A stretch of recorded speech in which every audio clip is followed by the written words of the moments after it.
Nabusag oxygen na nga ako ang uy.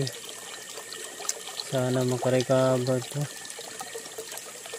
Ganito lang magparecover ng koi. Hawakan lang tapos ganyan lang. Sana makarecover siya.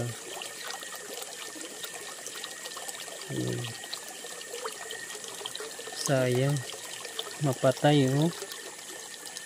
Makarecover na tong koi na to.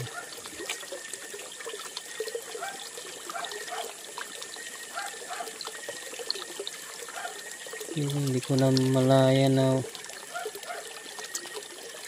wala yung agas kanina.